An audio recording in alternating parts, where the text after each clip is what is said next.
Hello, in this video we are going to cover the basics of soft-body simulation in Obi Softbody version 5. First thing I'm going to do is go to Game Object, 3D Object, Obi Softbody. As you can see, Obi has created an Obi Solver object as a parent to our softbody. If I now take a look at the softbody inspector, you will see that the first property of the Obi Softbody script accepts a blueprint as input. Blueprints are assets that store a particle-based representation of your object.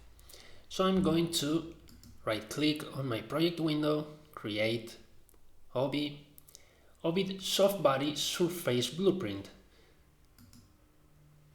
and give it an appropriate name.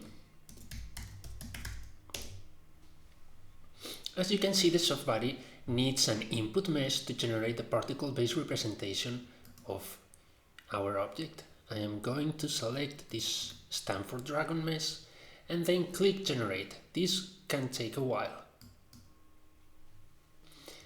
Now, if we hit Edit, we will enter Blueprint Editor mode.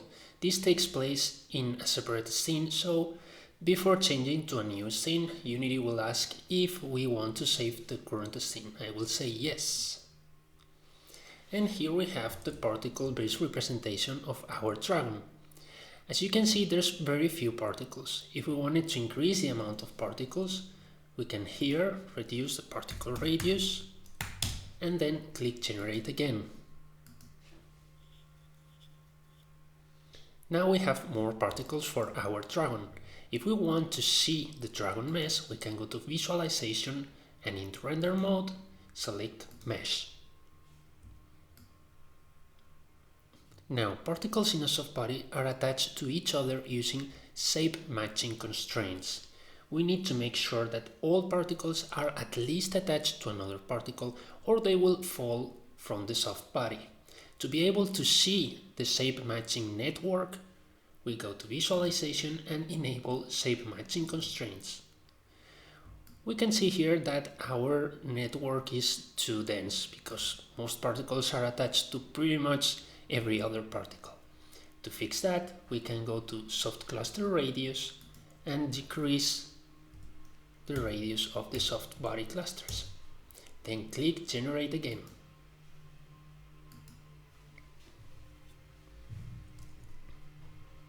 Okay, so this network is much more acceptable. I think we are done here, so I will click Done. We are back in our scene, so we select our softbody. We can drag and drop the softbody blueprint onto the blueprint slot. Now we need to give our skinned mesh renderer a new mesh, which will be the same we used for the particle representation. Maybe also give it a material so it looks nicer. And now if we click play, you will see that the dragon falls due to gravity. Let's give it a floor to collide with. For that, I will create a new cube, then add an Obi Collider component to it,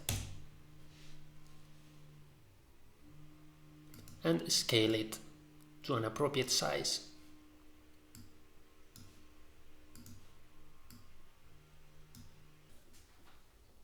We will see that the dragon stops at the floor, but it's behaving a little bit weird.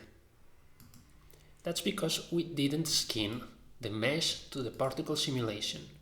In order to do that, we need to select the dragon and then in the Obi Softbody Skinner script, click Bind Mesh. This will perform automatic skinning between the skin mesh renderer and the particle representation of the object. If we now click play,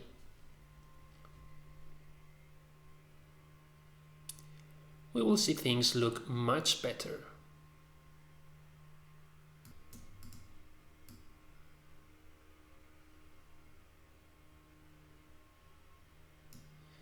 This is all for this video. See you in the next one.